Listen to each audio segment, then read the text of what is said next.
Next tonight, we continue our ongoing conversations on Afghanistan. Tonight, it's with an official dissenter to U.S. policy. Judy Woodruff is in charge. After 5 months serving with the State Department in Afghanistan, Matthew Ho became the first U.S. official known to resign in protest against American policies there. In his September 10th letter of resignation, revealed this week in the Washington Post, the former Marine captain said, "I fail to see the value or worth in continued U.S. casualties or expenditure of resources in support of the Afghan government in what is truly a 35-year-old civil war." Ho's resignation was greeted more in sorrow than in anger by the State Department. Special Envoy Richard Holbrooke said, quote, "We took his letter very seriously because he was a good officer." Mr. Ho joins us now. Thank you for being here. So is it your view that the U.S. should just get out? Of course, it's impossible to wave a magic wand and be God from there. However, I do believe we are involved in a 35-year-old civil war. I believe we are not the lead character in that war, that it's an internal conflict. I believe that 60,000 troops in Afghanistan do not serve to defeat al-Qaeda and do not serve to stabilize the Pakistan government. What is it that has given you the confidence to know this? What did you see in Afghanistan? Sure. Well, before I went, I studied quite a bit about it, read a lot of its history, particularly the late 70s and in the Soviet-Afghan War. Additionally, I have many friends and colleagues who have served in Afghanistan.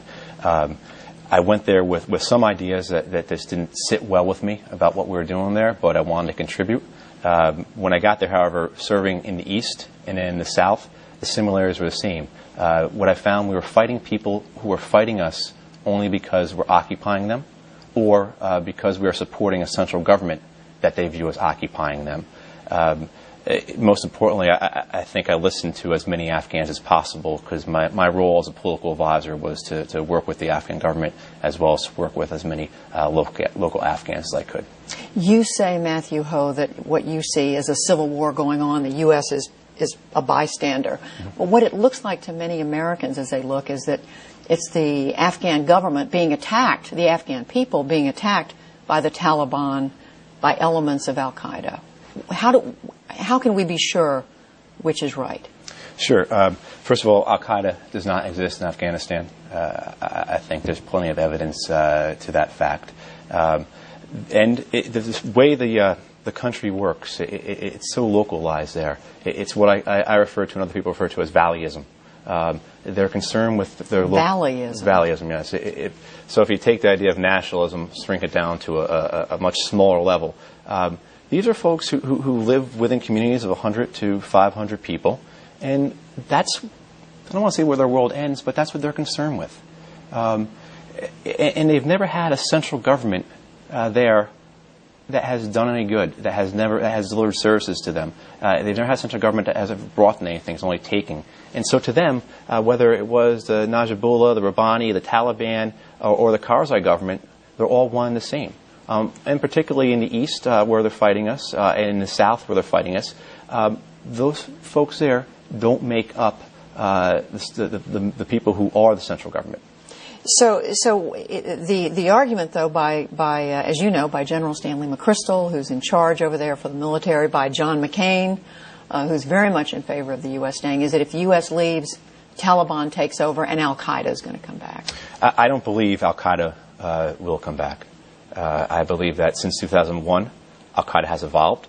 They have turned into, as I like to say, an ideological cloud that exists on the internet and recruits worldwide. If you look at the attacks al-Qaeda has been successful with over the last 7-8 years, including our attacks on 9/11, they weren't conducted by Afghans or Pakistanis. And a lot of the preparation and training took place in Western Europe or even here in the United States. So I don't think al-Qaeda has any interest in ever tying itself again to a geographical or political boundary. I think they're content to exist as they have evolved, and they are a threat, and they should be our priority. We need to defeat them. But again, 60,000 troops in Afghanistan does not defeat al-Qaeda. What about the Taliban? The Taliban, we chased them out of power in 2001 like we rightfully should have. However, what you have in Quetta now, I believe, is just the remnants of that. And while the Quetta Shura Taliban, as we refer to them, is a threat, and is a threat to the Karzai government, I don't believe they are a threat to the United States. And furthermore, I don't believe that they would be able to retake Kabul, particularly if we ensured that there was no Pakistani support for them if we left Afghanistan. What do you think would happen, though, if President Obama did give General McChrystal the troops he wants, or a significant increase in the number of troops? I believe it's only going to fuel the insurgency. It's only going to reinforce claims by our enemies that we are an occupying power, because we are an occupying power, and that will only fuel insurgency, and that will only cause more people to fight us, or those fighting us are ready to continue to fight us. You don't think there's any argument the U.S. can make to the Afghan people that we're there to, as we have been, to promote democracy, that could change their view of Sure. what you say is that we're an occupying force? I was up in the east of the country, up in Kunar and up in the Nuristan areas, just where we lost 8 soldiers a couple weeks ago. The brigade combat team that was there for a year, in 1 year's time, they dropped about 500,000 pounds of ordnance off of aircraft, and they shot about 50,000 rounds of indirect fire and artillery. And on the other hand, they will have spent probably about $160 to $180 million in development money over the course of a year. This is an area of 4.5 million people. If after 8 years of war, you've done these kinds of things, and people aren't coming around, I don't think they're ever going to come around. I think we have to realize that sometimes people don't like us and don't want to be like us, and we have to accept that, and then we have to engage them politically and work with them that way. One of the other points you make, Matthew Ho, is about corruption in the Karzai government. Mm-hmm. You were very blunt in writing that Karzai is advised by drug lords, and you went into some detail about that. The other argument, though, on that is that, well, that's just endemic in that culture, mm-hmm. that the U.S. has to be prepared to accept a certain amount of corruption when you're dealing with these people. I think that would be true if we weren't sacrificing our young men and women in support of that regime. The idea that we're losing somebody's son or somebody's husband is dying to support a regime that's profiting off of our aid money is criminal. It's wrong. And furthermore, I know a lot of people speak about the Taliban receiving financing through opium and everything. There are a lot of us who believe that they receive just as much money through our own development money we're spending there. Last thing I want to ask you is, some people have said it all sounds very good, but you were only there in Afghanistan for 5 months.